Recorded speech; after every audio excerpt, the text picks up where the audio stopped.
যিনি ভগবান গৌর হরি তার আদর্শ যদি আমরা না ধরি না মানি তাহলে গৌর গৌর বললে প্রেম পাবো কি বাবা? কৃষ্ণ বলে প্রেম পাবো না, তার আদর্শ আগে লাভ করতে হবে। কি এই যে হরিনামের দায়িকা শক্তি লাভ করতে গেলে গৌরের আদর্শটাকে লক্ষ্য করুন। গৌর হরি যখন ঘর থেকে বাইরে গিয়েছিলেন সবার আগে মাকে প্রণাম করে মায়ের কাছ থেকে অনুমতি নিয়ে গিয়েছিল। কি ভুল বললাম? সর্বপ্রথম মাকে প্রণাম করে ভক্তি করে মায়ের অনুমতি ছাড়া উনি ঘরের বাহির হননি।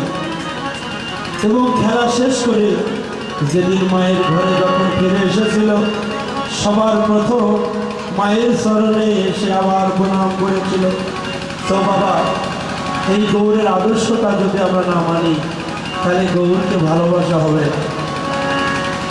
কারা কারা মাকে প্রণাম করেন? যাদের এখনো জীবিত মা আছে তোমরা এখানে কারা কারা প্রণাম করেন একটু হাত তুলে দেখি। যারা নিত্য নিত্য মাকে একটা হলেও ভক্তি দেন তারা হাত তোলেন। যাদের নাই বা হরে কৃষ্ণ, সত্যি বাবার দর্শনেই জনম ধন্য হয়ে যাবে এমন ভক্তে। সে যদি ভগবানের জপ তপ না করে, জীবিত পিতামাতার চরণে প্রতিদিন একটা করে যদি ভক্তি দেয় আর সদা সত্য কথা বলে, সৎ পথে চলে, শাস্ত্রে বলেছেন পরের দ্রব্য পরের নারী কবু না পশ্চিমে, সদা সত্য কথা বলবে, সৎ চরিত্র রবে, তুমি হরিকে না ডাকিলে হরি তোমাকে বারবার এসে ডাকিবে।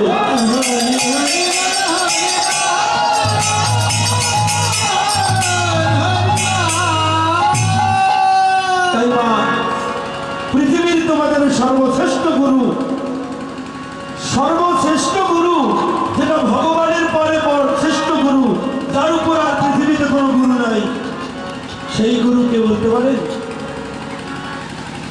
সেই গুরু হচ্ছে তোমাদের জন্মদাতা পিতা মাতা, তিনি হচ্ছে শ্রেষ্ঠ গুরু। তাই শ্রেষ্ঠ গুরুর চরণে আগে প্রণাম করবেন প্রতিনিয়ত। তার কৃপা ছাড়া তোমরা ভগবানকে কোনোদিন পাওয়া সম্ভব নয়। হরিবল হরিবল। তাই এমনি করে মা জননীর চরণে গিয়ে প্রণাম করলে আপনাদের ছেলেরা প্রণাম করে, আপনাদেরকে প্রণাম করে শিক্ষা দেবেন। কারণ সবার আগে ভক্তি শিক্ষা দেবে। শুধু স্কুল কলেজে পাঠিয়ে প্রতিগত বিদ্যার শিক্ষিত করলে সেখানে অহংকারের ওজন বেড়ে যাবে। ওই শিক্ষার মধ্য দিয়ে যদি একটু প্রেম ভক্তি বাড়িতে শিক্ষা দেন সেটা জ্ঞানের শিক্ষা লাভ করবে। কারণ কবির ভাষায় বলেছিল প্রতিগত বিদ্যাই শুধু নহে বিদ্যা, জ্ঞানই হচ্ছে প্রকৃত মহাবিদ্যা।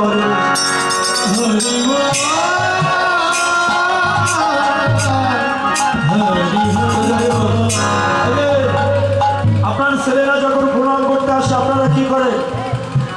কলা গাছের মতো দাঁড়িয়ে থাকেন। কি মাসি? কলা গাছের মতো দাঁড়িয়ে থাকেন না। আসলে আমার মাকে প্রণাম করতে পারিনি তো পৃথিবীতে আমি বড় হতভাগা। সবাই মায়ের গর্ভে জন্ম পেয়ে মায়ের অমৃত দুগ্ধ পান করেছ। আমি মায়ের গর্ভে জন্ম পেয়েছি কিন্তু এক ফোঁটা মায়ের দুধে যে কি স্বাদ ছিল, আমার মতো হতভাগ্য সন্তানের বাড়িতে জাগাতে মা। তবে দেখেছি কোনো ছেলে যখন মাকে প্রণাম করে না সঙ্গে সঙ্গে মাথায় একটু হাত বোলাই দিয়ে মা আশীর্বাদ করে। তাই নিমাই গৌর হরি যখন সচী মাতাকে প্রণাম করতে গেল সচী মাতা নিমাই কপালে হাত বোলাই দিল। দেখবেন মায়ের হাতটা যদি কোনো সন্তানে একবার কপালে লাগে, মাথায় লাগে, সেদিনই যেন শান্তির স্বর্গ খুঁজে পাওয়া যায়।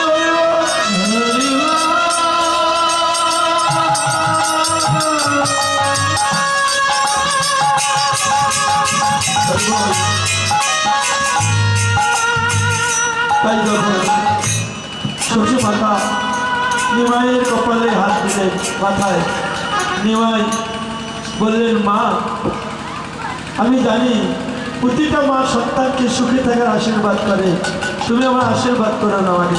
বলছে, কেন বাবা? বলছে, আমি যে আশীর্বাদ চাবো, বলো বলো তুমি আমাকে সেই আশীর্বাদ দেবে কিনা। সচি মাতা বললেন, বল কি আশীর্বাদ নিবি? গৌর বললেন, মা তুমি আগে আগে আমার হাতে হাত রেখে কথা দাও। তুমি যদি আমার হাতে হাত রেখে কথা দাও তবে আমি আশীর্বাদ চেয়ে নেব। সচি মাতা হাতে হাত রেখে কথা দিলেন, বাবা বল তুই কি আশীর্বাদ দেবে, যা চাবি আমি তাই দেব। এমন কথা বলা মাত্র গৌর হরি কেঁদে কেঁদে আকুল হয়ে ওই সচি মাতার যুগল চরণে লুটে পড়ে নিমাই আমার মায়ের দুটি চরণ জড়িয়ে ধরে কেঁদে কেঁদে বলছে, মা গো তুমি আমার এই আশীর্বাদ করো, যতদিন আমি এই পৃথিবীতে থাকবো ততদিন যেন প্রতিটা জীবের দুয়ারে দুয়ারে গিয়ে ও মা আমি যেন কৃষ্ণ কৃষ্ণ বলে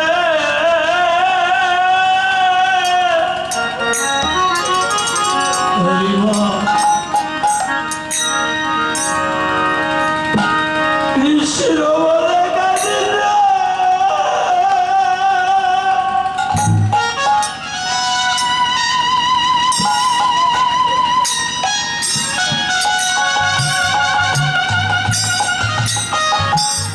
ওই আমি কাঁদিতে পারি,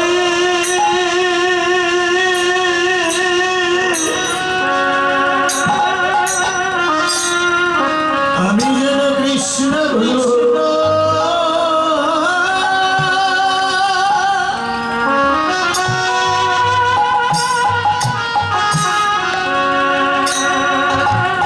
আর কৃষ্ণ বলে ওরে বল মা।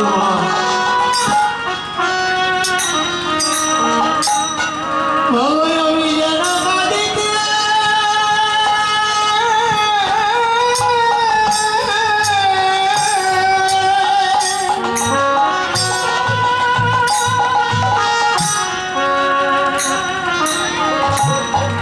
আমি যেন কাঁদিতে